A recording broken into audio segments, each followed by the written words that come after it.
സ്നേഹം, ദിവ്യസ്നേഹം, സ്നേഹം, ദിവ്യസ്നേഹം. അപ്പോസ്തലപ്രവൃത്തികൾ 16-ാം അധ്യായം 12-ാം വാക്യം മുതൽ വായിക്കുന്നു. ശ്രദ്ധിക്കൂ. ഇത് മക്കെദോന്യയുടെ ആ ഭാഗത്തെ ഒരു പ്രധാന പട്ടണവും റോമാക്കാർ കുടിയേറി പാർത്തതും ആകുന്നു. ആ പട്ടണത്തിൽ ഞങ്ങൾ ചില ദിവസം പാർത്തു.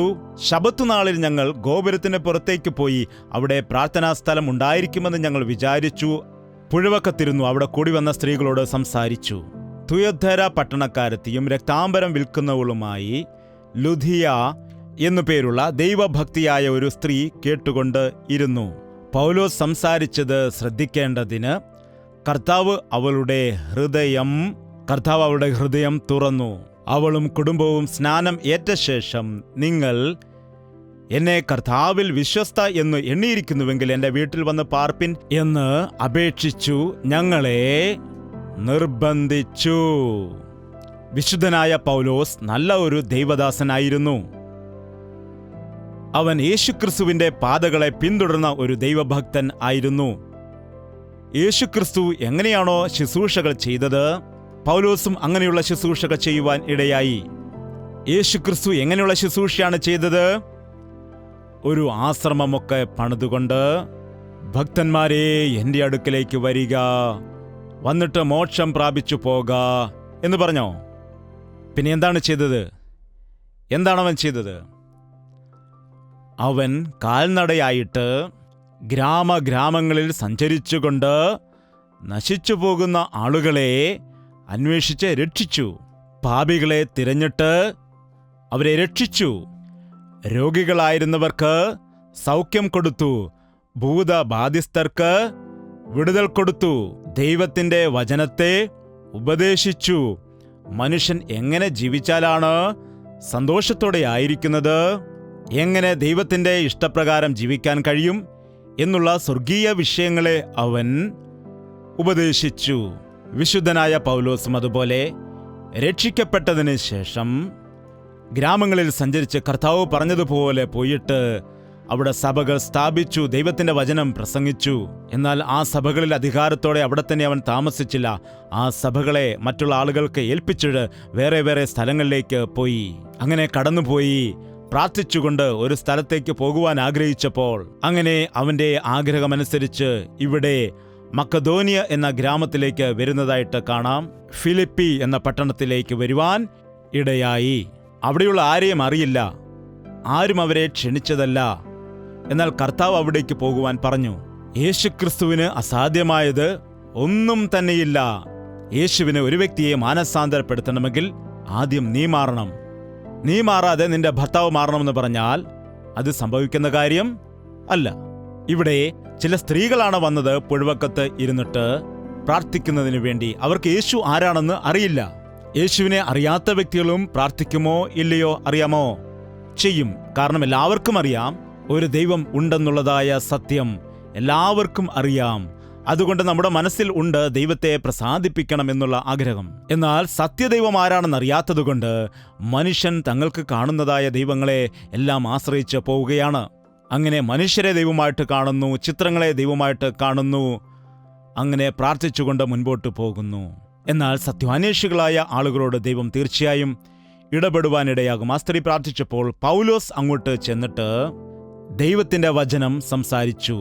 കർത്താവായ യേശുക്രിസ്തുവിനെ കുറിച്ച് പറഞ്ഞു. ഒരുപക്ഷെ നിങ്ങളോട് ആരെങ്കിലും നിങ്ങൾ യേശുവിനെ കുറിച്ചൊന്ന് പറയൂ എന്ന് പറഞ്ഞാൽ നിങ്ങൾ എന്താണ് പറയുന്നത്? അവൻ ദൈവമാണെന്ന് പറയും, അവൻ സൗഖ്യമാക്കുമെന്ന് പറയും, അവൻ നമുക്ക് വേണ്ടി മരിച്ചെന്ന് പറയും, അവൻ രക്ഷകനാണെന്ന് പറയും, അവൻ വലിയ ദൈവമാണെന്ന് പറയും.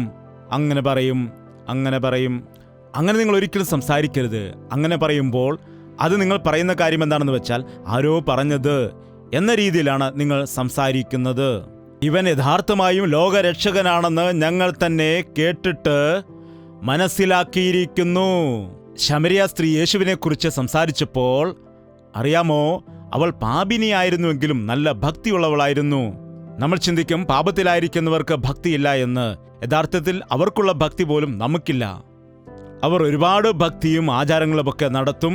അവർ ചെയ്തതായ പാപത്തിൽ നിന്ന് വിടുതൽ ലഭിക്കുന്നതിന് വേണ്ടി ഭക്തി സംബന്ധമായ എത്ര ആചാരങ്ങൾ വേണമെങ്കിലും അവർ ചെയ്യും. അതിന് മനസ്സുള്ളവരാണ്. അതുകൊണ്ട് യേശുവിനെ കണ്ടപ്പോൾ തന്നെ ആ ജീവജലം എനിക്ക് നൽകാമോ?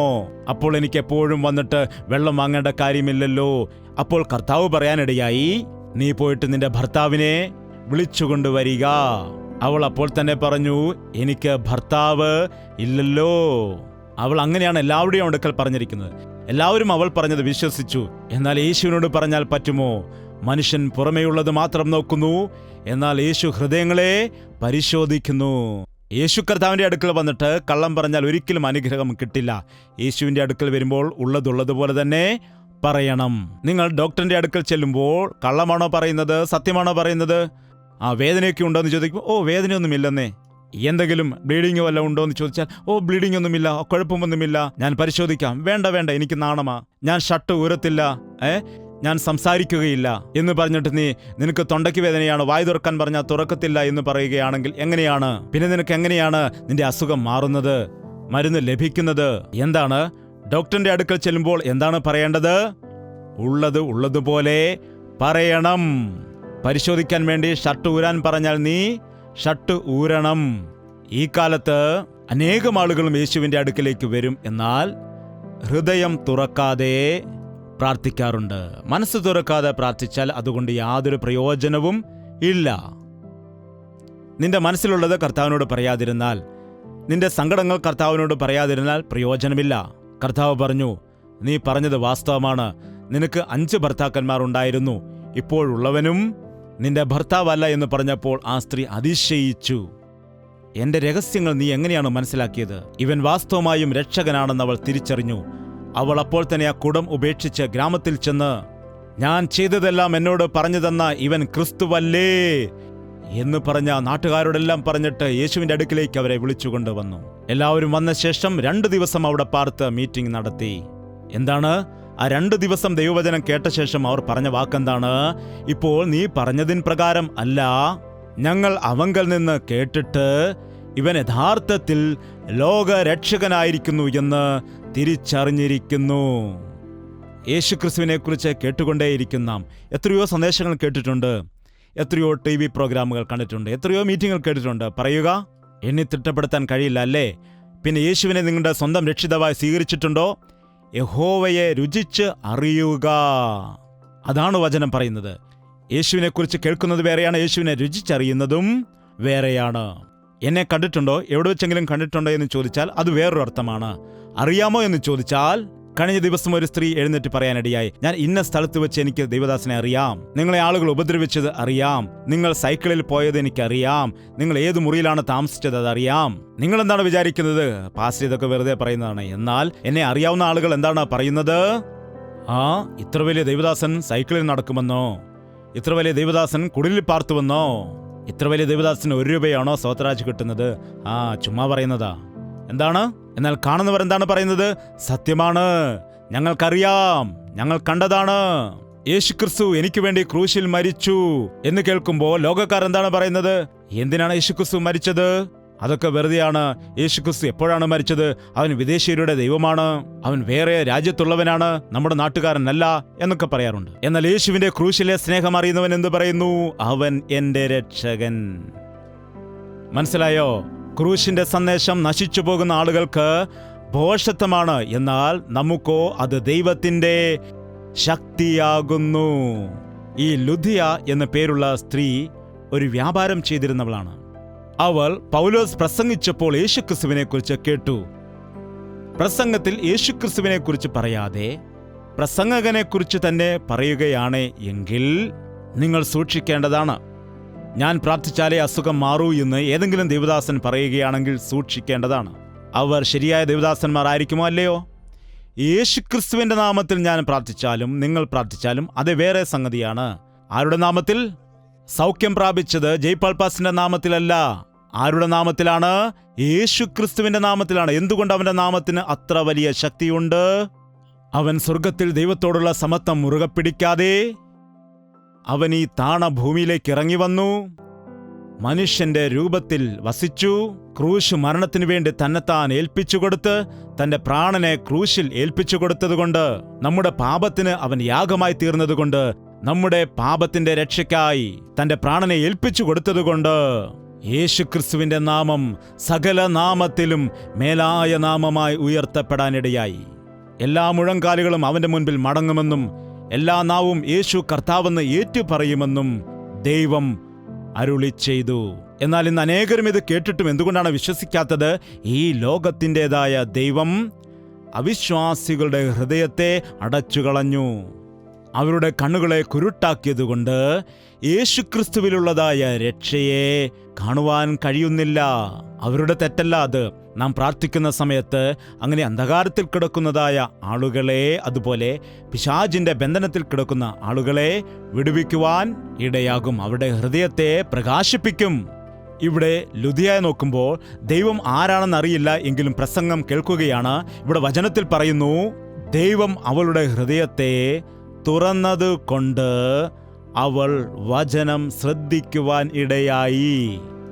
ദൈവം അവളുടെ ഹൃദയത്തിലുണ്ടായിരുന്ന മൂടുപടത്തെ, ആ അന്ധകാരത്തെ എന്താണ് ചെയ്തത്? നീക്കിക്കളഞ്ഞു. കണ്ണു തുറക്കപ്പെട്ടപ്പോൾ യേശുക്രിസ്തുവിലുള്ള മഹത്വത്തെ അവൾ തിരിച്ചറിഞ്ഞ് അവന്റെ വചനത്തിൽ പൂർണ്ണമായി ശ്രദ്ധിച്ച് ആ ദിവസം തന്നെ യേശുക്രിസ്തുവിൽ വിശ്വസിച്ച് തന്റെ വീട്ടിൽ ചെന്ന എല്ലാവരോടും ദൈവത്തെക്കുറിച്ച് പറഞ്ഞ് തന്റെ കുടുംബക്കാരെ എല്ലാവരെയും സ്നാനപ്പെടുത്തുകയും ചെയ്യുവാനിടയായി. വലിയൊരു സാക്ഷ്യമാണ്. എന്നാൽ ഈ കാലത്ത് എന്തുകൊണ്ട് നാം മാറുകയും നമ്മുടെ ചുറ്റുപാടുമുള്ളവർ മാറാതിരിക്കുകയും ചെയ്യുന്നു എന്ന് ചോദിച്ചാൽ, നമ്മുടെ മാനസാന്തരം ശരിയല്ലായിരുന്നു. എന്താണ്? നമ്മുടെ മാറ്റം ശരിയായിട്ടില്ല. ഒരു ഭാഗത്ത് മാറിയിട്ടുണ്ട്, മറുഭാഗത്ത് മാറിയിട്ടില്ല. നിങ്ങൾ ദോശ കഴിച്ചിട്ടില്ലേ? ദോശ ഉണ്ടാക്കുമ്പോൾ ഒരു ഭാഗം വെന്തിട്ട് എന്താണ് ചെയ്യുന്നത്? അത് തിരിച്ചിടുമല്ലോ. ഒരു വശം വെന്തിട്ട് തിരിച്ചിടാതെ ഒരു വശം മാത്രം വെന്തിട്ട് മറുവശം പച്ചയ്ക്ക് തന്നെ ഇരിക്കുകയാണെങ്കിൽ അതുകൊണ്ട് പ്രയോജനമുണ്ടോ? ഒന്നിനും കൊള്ളില്ല. എന്താണ്? അത് കഴിക്കുവാൻ സാധിക്കുകയില്ല. ചർച്ചിൽ വരുമ്പോൾ വലിയ ഭക്തയായിരിക്കും, വീട്ടിൽ ചെന്നാൽ പിന്നെ പച്ചത്തെറിയായിരിക്കും വിളിക്കുന്നത്. നിന്റെ ഭർത്താവ് മാറുമോ ഇല്ലയോ? എങ്ങനെ മാറാൻ കഴിയും? മാറില്ല. എന്താണ്? ദൈവസന്നിധിയിൽ ചെന്നിട്ട് യേശുവേ യേശുവേ എന്ന് വിളിച്ച് പ്രാർത്ഥിച്ചുകൊണ്ടിരിക്കും. പ്രാർത്ഥനയെ കഴിഞ്ഞിട്ട് എഴുന്നേൽക്കുമ്പോൾ ആരെങ്കിലും എന്തെങ്കിലും ചോദിച്ചാൽ പിന്നെ കോപത്തോടെ ദേഷ്യത്തോടെ ആയിരിക്കും നോക്കുന്നത്. ഇങ്ങനെയാണെങ്കിൽ നിന്നെ കണ്ട് നിന്റെ ഭർത്താവ് മാറുമോ? എന്തിനാണ് നീയൊക്കെ പ്രാർത്ഥിക്കുന്നത് എന്ന് ചോദിക്കുവാൻ ഇടയാകും. കർത്താവിൽ വിശ്വസിക്കുന്ന നമ്മുടെ ജീവിതത്തിൽ കാണുന്നതായ തെറ്റുകളെ കണ്ടുകൊണ്ടാണ് മറ്റുള്ള ആളുകൾ യേശുവിൽ വിശ്വസിക്കാത്തത്. വചനത്തിൽ ഇങ്ങനെ എഴുതിയിരിക്കുന്നു, നിന്റെ നിമിത്തമാണല്ലോ എന്റെ നാമം മറ്റുള്ളവരുടെ നടുവിൽ ദൂഷിക്കപ്പെടുന്നത് എന്ന് എഴുതിയിരിക്കുന്നു. ഇന്ന് ക്രിസ്ത്യാനികളെന്ന് പറയുമ്പോൾ വിലയില്ലാത്തതിന്റെ കാരണം ക്രിസ്ത്യാനികളെന്ന പേരവർ ഇട്ടിരിക്കുന്നു. എന്നാൽ മദ്യപാനികളായിരിക്കും, വ്യഭിചാരം ചെയ്യുമായിരിക്കാം, കളവ് കാണിക്കുമായിരിക്കും, കള്ളം പറയുമായിരിക്കും. അങ്ങനെ പലവിധമായ പാപങ്ങളും അവർ ചെയ്യുന്നു. ആദ്യം നമ്മൾ മാറണം, അപ്പോൾ മറ്റുള്ളവരും മാറാനിടയാകും. ഇതൊരു മതമല്ല, ഇതൊരു കുലത്തെക്കുറിച്ചല്ല പറയുന്നത്. യഥാർത്ഥമായ ഹൃദയത്തിനുണ്ടാകുന്നതായ മാറ്റമാണ് ക്രിസ്തീയ ഭക്തി.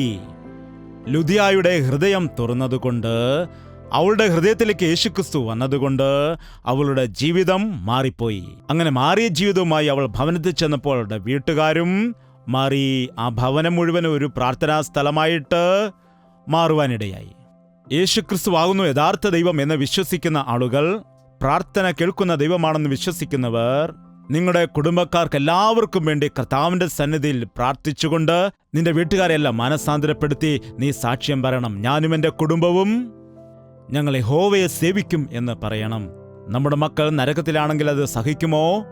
നമ്മൾ സ്വർഗത്തിലും നമ്മുടെ മക്കൾ നരകത്തിലുമാണെങ്കിൽ നമ്മൾ സഹിക്കുമോ? എന്താണ്? ആ ഭാരത്തോടുകൂടി നാം പ്രാർത്ഥിക്കണം. ലുദിയായുടെ ജീവിതത്തിൽ അവൾ വീട്ടുകാരെ എല്ലാം രക്ഷിക്കപ്പെടുത്തുവാനിടയായി. തന്റെ വീടൊരു പ്രാർത്ഥനാ സ്ഥലമാക്കി മാറ്റുവാനിടയായി. നിങ്ങളുടെ വീടുകളിൽ എത്ര പേർ കുടുംബ പ്രാർത്ഥന നടത്തുന്നവരുണ്ട്? കൈ ഉയർത്താമോ? വളരെ സന്തോഷം, കുറച്ചു പേരെങ്കിലും ഉണ്ടല്ലോ. നാം കുടുംബ പ്രാർത്ഥന ചെയ്യുമ്പോൾ ദൈവത്തിന്റെ ദൂതന്മാർ നമ്മുടെ വീടിന് ചുറ്റും കാവലായി തീരും. ദൈവദൂതന്മാർ കാവൽ ചെയ്യുമ്പോൾ നിനക്ക് രോഗമുണ്ടാകില്ല, നിന്റെ ജീവിതത്തിൽ അനാവശ്യമായ പ്രശ്നങ്ങൾ ഉണ്ടാകില്ല, നിനക്ക് ആകുലതകൾ ഉണ്ടാകില്ല, അനാവശ്യമായ ദുഃഖം ഉണ്ടാകില്ല, അനാവശ്യമായ വഴക്കുകൾ ഉണ്ടാകില്ല.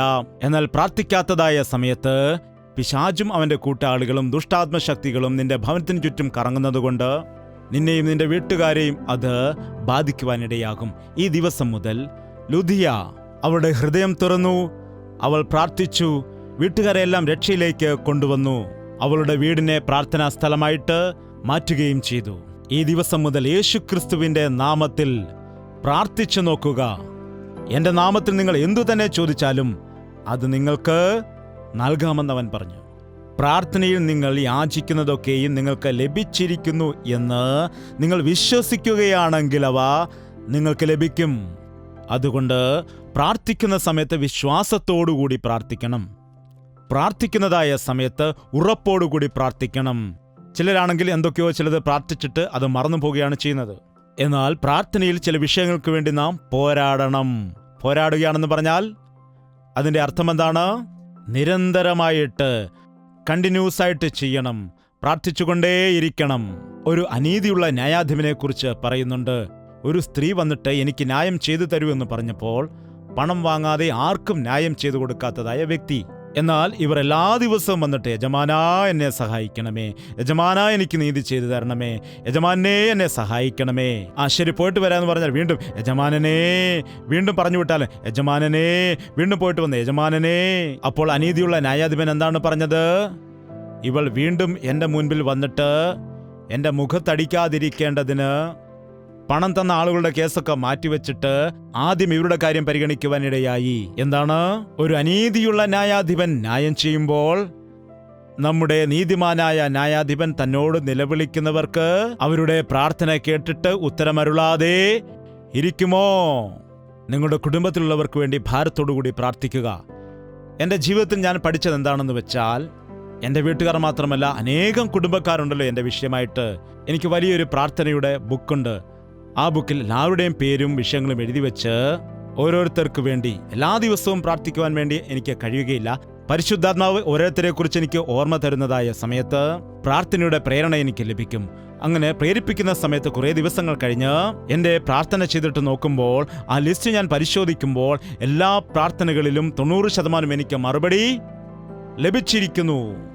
കർത്താവിൻ്റെ സന്നിധിയിൽ പ്രാർത്ഥിച്ചിട്ട് വെറുതെ ഇരിക്കരുത്, പറഞ്ഞിട്ട് വെറുതെ ഇരിക്കരുത്. നിന്റെ കുടുംബത്തിലെ സാമ്പത്തിക ബുദ്ധിമുട്ടോ എന്താണെങ്കിലും, കുടുംബത്തിൽ കലഹമുണ്ടായെങ്കിൽ, അതുപോലെ അമ്മായിമ്മയും മരുമകളും തമ്മിൽ വഴക്കുണ്ടെങ്കിൽ അവർ തമ്മിൽ ഒരിക്കലും ഒന്നാകില്ല. അമ്മായിമ്മയും മരുമകളും ഒരുമിച്ചാൽ വീട് സ്വർഗമാകുമെന്നാണ് പറയുന്നത്. നിങ്ങളുടെ ഭർത്താവ് അപ്പോൾ എന്താണ്? രാജാവായി മാറുമെന്നാണ്. എന്താണ്? രാജകൊട്ടാരം പോലെയായിരിക്കും. എന്താണ്? അതുകൊണ്ടാണ് എല്ലാ ഭവനങ്ങളിലും പിശാച് ഏതെങ്കിലും രീതിയിലുള്ള ഭിന്നത കൊണ്ടുവരുന്നത്. പുറമേ നോക്കുമ്പോൾ ഒരു കുഴപ്പവും കാണില്ല, എന്നാൽ ഹൃദയത്തിൽ മാത്രം എന്തെങ്കിലുമൊക്കെ കുശുകുശുപ്പുണ്ടാക്കിക്കൊണ്ടിരിക്കും. പണ്ടൊക്കെ ആണെങ്കിൽ വലിയ ക്രൂരതയൊക്കെ കാണിക്കുമായിരുന്നു. എന്നാൽ ഇപ്പോഴങ്ങനെയില്ല. ഇപ്പോഴത്തെ സ്റ്റൈൽ എന്താണെന്ന് വെച്ചാൽ മനസ്സിലുള്ളത് വെളിയിൽ പറയുകയില്ല. പണ്ടൊക്കെ എന്തെങ്കിലും സങ്കടം വരികയാണെങ്കിൽ നിലവിളിച്ച് കരയുമായിരുന്നു. ഇപ്പോൾ കരയില്ല. നിലവിളിച്ചിട്ട് എത്ര കാലമായി? ഞാൻ ഒരു നാട്ടിൽ സേവ ചെയ്തപ്പോൾ അവിടെ ഉണ്ടായിരുന്ന ഒരു സ്ത്രീയുടെ ഭർത്താവ് മരിച്ചിട്ട് 6 മാസം കരഞ്ഞവർ. എൻ്റെ ചേട്ടോ, ഇതെന്താണ്? അയാൾ മരിച്ചിട്ട് കുറേ നാളായിട്ടില്ല, പിന്നെ എന്തിനാണ് ഇപ്പോൾ കരയുന്നത് എന്ന് ചോദിക്കുമ്പോൾ പറയുകയാണ്, അങ്ങനെ കരഞ്ഞില്ലെങ്കിൽ അവർക്ക് സ്നേഹമില്ലെന്ന് വിചാരിക്കും, അതുകൊണ്ട് കരച്ചിൽ വന്നെങ്കിലും കരയും. എന്നാൽ ഈ കാലത്ത് മരിച്ചിട്ട് 6 മണിക്കൂർ കഴിഞ്ഞാലും എന്ന് പറയല്ലാതെ വായു തുറക്കത്തില്ല, നിലവിളിക്കില്ല, കണ്ണുനീരൊഴുക്കില്ല, മനസ്സിലാണ് കരയുന്നത്. അതുകൊണ്ടാണ് ഹാർട്ട് അറ്റാക്ക് പെട്ടെന്നുണ്ടാകുന്നത്. എന്താണ് സംഭവിക്കുന്നത്? മനസ്സിൽ തന്നെ വെക്കുന്നത് കൊണ്ട് തന്മൂലമായിട്ട് BP കൂടുവാനിടയാകും, ഷുഗർ കൂടുവാനിടയാകും. സങ്കടം മനസ്സിൽ തന്നെ വെക്കുന്നത് കൊണ്ട് അവസാനം ഡിപ്രഷനിലേക്ക് കടന്നു പോകും. ഡിപ്രഷൻ എന്ന് പറയുമ്പോൾ ഒരു തരത്തിലുള്ള വിഷാദമാണ്, വലിയൊരു ദുഃഖമാണ്. വളരെ വിഷാദത്തോടുകൂടി ദുഃഖത്തോടുകൂടി സമയത്തിന് ആഹാരം കഴിക്കത്തില്ല, ആരോടും സംസാരിക്കത്തില്ല, എപ്പോഴും മാറിയിരിക്കും. എങ്ങനെയുള്ളത്? ആ സങ്കടം അവർക്ക് സഹിക്കാൻ കഴിയത്തില്ല. അത് കണ്ട് പിശാച് അവരെ പിടിക്കുവാനിടയാകും. എപ്പോഴാണെങ്കിലും എന്തെങ്കിലും കാര്യമുണ്ടെങ്കിൽ ദൈവസന്നിധിയിൽ നിങ്ങൾ അത് ക്രമപ്പെടുത്തുക. ആരോടെങ്കിലും എന്തെങ്കിലും വിഷമമുണ്ടെങ്കിൽ അവരുടെ അടുക്കൽ ചെന്ന് നിങ്ങൾ ക്ഷമ യാചിക്കുക. നീ യാഗം കഴിക്കാൻ വരുമ്പോൾ നിന്റെ സഹോദരന് നിന്നോട് എന്തെങ്കിലും ഉണ്ടെങ്കിൽ നിന്റെ യാഗവസ്തു അവിടെ വെച്ചിട്ട് സഹോദരനോട് പോയി ക്ഷമയാചിക്കുക എന്നവൻ പറഞ്ഞു. എല്ലാ സഹോദരിമാരും അവരുടെ ഭവനത്തിന്, നിങ്ങൾ ഭവനത്തിന് ദീപമാണ്. നമ്മുടെ ഭാരതത്തെക്കുറിച്ച് നമുക്കറിയാം. വീടിന്റെ വിളക്കാകുന്നു അവിടുത്തെ സ്ത്രീ. സദൃശവാക്യങ്ങൾ 31-ാം അധ്യായം വീണ്ടും വായിക്കുക. എങ്ങനെയാണ് ഒരു ഭവനത്തിൽ സ്ത്രീ ഭർത്താവിന്റെ കിരീടമായിരിക്കുന്നത്? എങ്ങനെയാണ് അവരുടെ ആൺമക്കളും പെൺമക്കളും അവളെ പുകഴ്ത്തുന്നത്? എങ്ങനെ ആ കുടുംബം ഐശ്വര്യമായി തീരുന്നു എന്നുള്ള കാര്യം നിങ്ങൾക്ക് കാണുവാൻ കഴിയും. ഇന്ന് ദൈവം നൽകുന്ന സന്ദേശം എന്താണെന്ന് വെച്ചാൽ, രക്ഷിക്കപ്പെട്ടതായ സഹോദരി, രക്ഷിക്കപ്പെട്ടതായ സഹോദരൻ, അല്ലെങ്കിൽ മാതാവോ പിതാവോ ആകട്ടെ, നിങ്ങൾ നിങ്ങളുടെ വീടിന് ഒരു വിളക്കായി തീരണം. അതുപോലെ രക്ഷിക്കപ്പെടാത്ത നിന്റെ വീട്ടുകാർക്ക് വേണ്ടി എല്ലാം ദൈവസന്നിധിയിൽ പ്രാർത്ഥിക്കണം. മാനസാന്തരപ്പെടാത്തവരെ വഴക്കു പറയരുത്. മാനസാന്തരപ്പെടാത്തവരെ വെറുക്കുവാൻ പാടില്ല.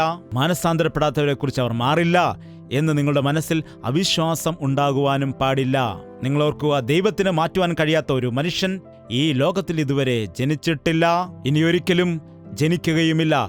യേശുക്രിസ്തുവിനെ ക്ഷമിക്കുവാൻ കഴിയാത്ത വലിയ പാപം, അവന്റെ രക്തത്താൽ കഴുകപ്പെടാൻ കഴിയാത്തതായ ഒരു പാപം ഈ ലോകത്തിൽ ഒന്നും തന്നെയില്ല. എത്ര വലിയ പാപമാണെങ്കിലും അവൻ ക്ഷമിക്കും. ഏത് പാപിയോടും അവൻ ക്ഷമിക്കും. അതുകൊണ്ട് എല്ലാവരും നശിച്ചു പോകാതെ രക്ഷിക്കപ്പെടണമെന്ന് അവൻ ആഗ്രഹിക്കുന്നതുകൊണ്ട് നമ്മുടെ വീട്ടുകാർ എല്ലാവരും രക്ഷിക്കപ്പെടുന്നത് വരെയും എല്ലാ ആൺമക്കളും എല്ലാ പെൺമക്കളും, നമ്മുടെ സഹോദരനും നമ്മുടെ സഹോദരിയും നമ്മുടെ ബന്ധുമിത്രാദികളും നമ്മുടെ ചർച്ചക്കാരും എല്ലാവരും രക്ഷിക്കപ്പെടേണ്ടതിന് നാം ഭാരത്തോടുകൂടി പ്രാർത്ഥിക്കേണ്ടത് ആവശ്യമാകുന്നു. അതുകൊണ്ട് നമ്മുടെ 2 കരങ്ങളും ഉയർത്തി നാം ഇപ്പോൾ പ്രാർത്ഥിക്കാൻ പോവുകയാണ്. കർത്താവേ, എൻ്റെ കുടുംബത്തെ മാറ്റണമേ, എൻ്റെ ഭർത്താവിനെ നീ മാറ്റണമേ, എൻ്റെ മക്കളെ നീ മാറ്റണമേ, നിന്റെ രക്ഷയുടെ ഭാഗ്യം ഞങ്ങൾക്ക് നീ നൽകണമേ. ലുദിയായെപ്പോലെ ഞാനും എൻ്റെ കുടുംബവും നിന്റെ നാമത്തെ അംഗീകരിച്ച് ഞങ്ങളുടെ ഭവനത്തിൽ പിശാചിന് ഇടം കൊടുക്കാതെ, കലഹങ്ങൾക്ക് ഇടം കൊടുക്കാതെ, ദാരിദ്ര്യത്തിന് ഞങ്ങളുടെ ഭവനത്തിൽ ഇടമില്ലാതെ, ശാപത്തിന് ഭവനത്തിൽ ഇടമില്ലാതെ, രോഗങ്ങൾക്ക് ഞങ്ങളുടെ ഭവനത്തിൽ ഇടമില്ലാതെ നിന്റെ അനുഗ്രഹത്തെ നൽകണമേ അപ്പാ. നിന്റെ കൃപ ഞങ്ങൾക്ക് നീ നൽകണമേ. എൻ്റെ ഭവനത്തിൽ സമാധാനം നൽകണമേ. എൻ്റെ കുടുംബത്തിൽ സന്തോഷം നൽകണമേ. എൻ്റെ കുടുംബത്തിൽ സംതൃപ്തി നൽകണമേ. എൻ്റെ കുടുംബത്തിൽ സമൃദ്ധി നൽകണമേ അപ്പാ. ഞങ്ങൾക്കാവശ്യമായ വരുമാന മാർഗങ്ങളെ നൽകണമേ. ഞങ്ങൾക്കാവശ്യമായ ആഹാരം നൽകണമേ. ഞങ്ങളുടെ ശരീരത്തിന് ആവശ്യമായ ആരോഗ്യം നീ നൽകണമേ. എല്ലാ പോരാട്ടങ്ങളിൽ നിന്ന് ഞങ്ങളെ വിടുവിക്കുമാറാകണമേ. നിന്റെ സന്നിധിയിലായിരിക്കുമ്പോൾ ഞങ്ങളുടെ ശരീരത്തിലുള്ളതായ എല്ലാ രോഗത്തിൽ നിന്നും ഞങ്ങൾക്ക് സൗഖ്യം നൽകണമേ. ഇപ്പോൾ തന്നെ സൗഖ്യം നീ നൽകണമേ. ഇപ്പോൾ തന്നെ എൻ്റെ ഹൃദയത്തിലേക്ക് നീ വരണമേ. ഞങ്ങളുടെ ഹൃദയദൃഷ്ടിയെ നീ തുറക്കണമേ. എൻ്റെ വീട്ടുകാരുടെ ഹൃദയദൃഷ്ടി തുറക്കണമേ. നിന്റെ വചനത്തിൽ ഞങ്ങൾ വിശ്വസിച്ചുകൊണ്ട്, നിന്റെ നാമത്തിൽ വിശ്വസിച്ചുകൊണ്ട് നീ നൽകുന്ന രക്ഷ പ്രാപിച്ചെടുക്കുവാൻ എനിക്ക് നിന്റെ ശക്തി നൽകണമെന്ന് എല്ലാവർക്കും വായു തുറന്ന് പ്രാർത്ഥിക്കാം. പരിശുദ്ധനായ സ്നേഹമുള്ള പിതാവേ, ഒരിക്കൽ കൂടി നിന്റെ മക്കളെ നീ ദർശിക്കണമേ. അവർ കരങ്ങൾ ഉയർത്തി തങ്ങളുടെ ഹൃദയം തുറന്ന് നിന്നോട് പ്രാർത്ഥിക്കുന്ന പ്രാർത്ഥന നീ ശ്രദ്ധിക്കണമേ. നിന്റെ ചെവി തുറന്ന് ഞങ്ങളുടെ പ്രാർത്ഥന കേൾക്കണമേ. നിന്റെ നാമത്തിലുള്ള സകല അനുഗ്രഹങ്ങളും ഞങ്ങൾക്ക് നീ നൽകണമേ. ഏതൊക്കെ കുടുംബത്തിലാണോ പിശാചിന്റെ പ്രവർത്തനങ്ങൾ നടന്നുകൊണ്ടിരിക്കുന്നത്, അങ്ങനെയുള്ള കുടുംബങ്ങളെ നസറേന യേശുക്രിസ്തുവിന്റെ നാമത്തിൽ വിടുവിക്കുകയാണ് പിതാവേ. മദ്യപാനികളായിരിക്കുന്ന വ്യക്തികളെ നിന്റെ നാമത്തിൽ വിടുവിക്കുകയാണപ്പാ. അവർ യോഗ്യന്മാരായി തീരേണ്ടതിന് പരിശുദ്ധാത്മാവ് അവരെ ദർശിക്കുവാൻ വേണ്ടി നീ സഹായിക്കണമേ.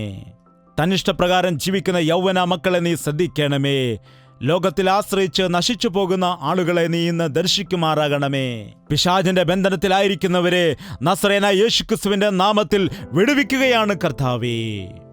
ശാരീരികമായ രോഗത്താൽ ഭാരപ്പെടുന്നതായ ആളുകളെ, കുടുംബപരമായ വിഷയങ്ങളിൽപ്പെട്ട് ഭാരപ്പെടുന്നതായ ആളുകളെ നിന്റെ നാമത്തിൽ വിടുവിക്കുകയാണ് കർത്താവേ.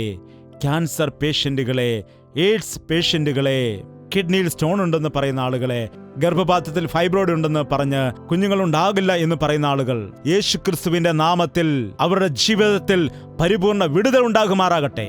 മക്കളില്ലാത്തതായ ആളുകൾക്ക് നീ മക്കളെ കൊടുക്കുമാറാകണമേ. കുഞ്ഞുമായിട്ട് വന്നിട്ട് സഭയിൽ സാക്ഷ്യം പറയുവാൻ നിന്റെ അത്ഭുത കാര്യങ്ങളെ നീ ചെയ്യുമാറാകണമേ. തൈറോയ്ഡ് രോഗത്താൽ ഭാരപ്പെടുന്ന ആളുകളെ, BP കൊണ്ടും ഷുഗർ കൊണ്ടും ഭാരപ്പെടുന്ന ആളുകളെ, പലതരത്തിലുള്ള രോഗത്താൽ ഭാരപ്പെടുന്നതായ ആളുകളെ, ശരീരത്തിന്റെ അവയവങ്ങളിൽ പലവിധമായ കുറവുകളുള്ളതായ ആളുകളെ നിന്റെ അടിപ്പിണരുകളിലുള്ളതായ സൗഖ്യം എല്ലാവർക്കും കൊടുക്കുമാറാകണമേ എന്ന് പ്രാർത്ഥിക്കുന്നു. സൗഖ്യമാക്കുന്ന യഹോവ ഞാനാണെന്ന് പറഞ്ഞതായ കർത്താവേ, നിന്റെ നാമത്തിൽ ഞങ്ങൾ പ്രാർത്ഥിക്കുമ്പോൾ ഞങ്ങളുടെ ശിരസ് മുതൽ ഞങ്ങളുടെ പാദം വരെയും നിന്റെ രക്തം ഒഴുക്കിക്കൊണ്ട് ഞങ്ങളെ ശുദ്ധീകരിക്കുമാറാകണമേ. ദുശീലങ്ങൾക്ക് അടിമയായ ആളുകളെ, പുകവലിക്ക് അടിമയായിരിക്കുന്നതായ ആളുകളെ, മദ്യപാനത്തിന് അടിമകളായിരിക്കുന്നതായ ആളുകളെ, മയക്കുമരുന്നിന് അടിമകളായിരിക്കുന്ന ആളുകളെ, ചീത്ത പറയുന്ന ദുശീലമുള്ള ആളുകളെ നസറേന യേശുക്രിസ്തുവിന്റെ നാമത്തിൽ വിടുവിക്കുകയാണ് കർത്താവേ. നിന്റെ ആത്മീയ ബലം ഞങ്ങൾ പ്രാപിച്ചുകൊണ്ട് പിശാചിനെ നേരിടുന്നതിനു വേണ്ടി ഞങ്ങളെ ഓരോരുത്തരെയും നീ സഹായിക്കണമെന്ന് യേശുക്രിസ്തുവിന്റെ നാമത്തിൽ അപേക്ഷിക്കുന്നു പിതാവേ. ആമേൻ.